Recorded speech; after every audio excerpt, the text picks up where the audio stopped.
anyway, we just were at a rally, which at times did not feel particularly like a rally because we've heard some sobering facts or maybe opinions, facts. I'm not sure exactly. It's very complicated.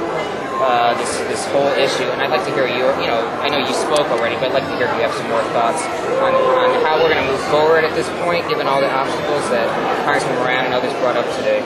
Well, I think that the FTA created some additional hope when they publicly acknowledged that there may be some room for negotiation and some additional time.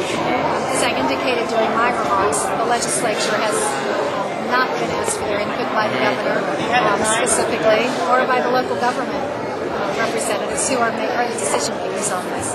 But all of us who represent the Dulles Corridor have made our wishes known as representatives of the constituents that we want this to be underground, and we expect the governor to use every means available to make sure that this is an underground tunnel. And now that the FTA has come forward indicating that they're affording additional opportunities, we expect him to use this additional time to meet with the FTA and with the help of our Congress, our congressional leaders, to find a solution for Metro. And I think we need to look at some other options.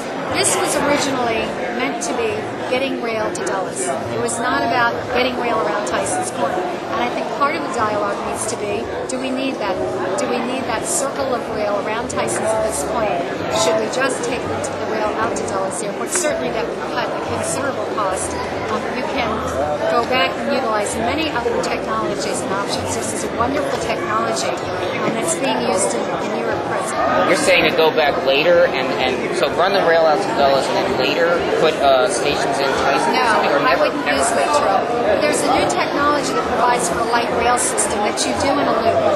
And people get into a personal car that holds up to 5 people. You tell the computer where you want to go. Wow, sounds like the Jetsons or something. The computer takes you around the loop and can drop you at the building. This can even go into the buildings. And so, You're on Raising Kaine. And it costs $1 to $2 million. It costs $1 to $2 million a mile, maybe $3 million a mile versus $100 million a mile. And so, in my mind, I think we need to look at other technologies and rail systems available that can connect the light rail system around the Tysons area that, in my opinion, would be more efficient and take people exactly where they want to go than doing Metro. Because Metro will have just a couple of stops, and then an individual who takes the Metro system has to figure out how to get from that Metro stop to the destination.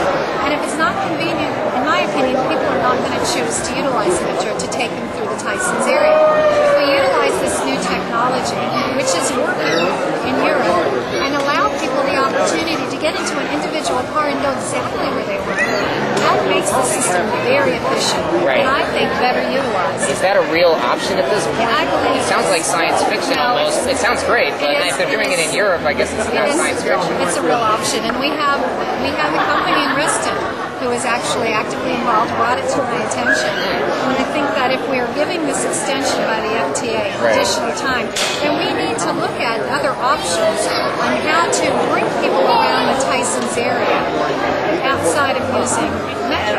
Do you think that the top priority here is getting this done fast or getting it done right?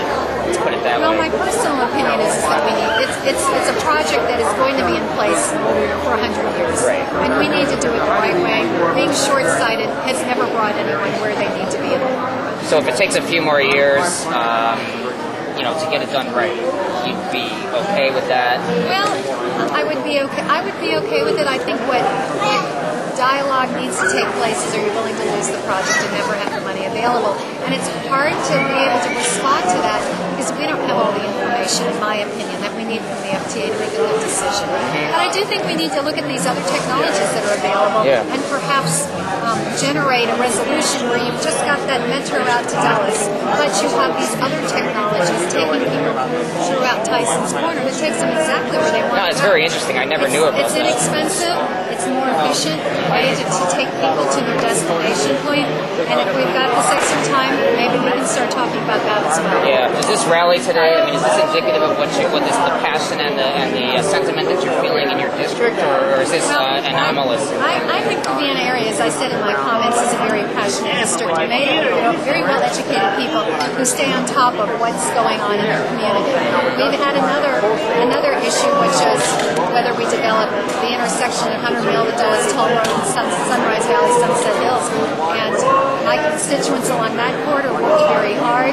We worked with them, and we were able together to have the Board of Supervisors make the right decision and deny that request. So they're just passionate people in your district. But on this issue, though, are they particularly, seems like there's a particular level of enthusiasm? Well, this is a combination of my district and Senator Right, Howard's district. And so we're really, this toll road divides two districts, and it has a Vienna side and a McLean side. So clearly, the two communities have pulled together quite significantly.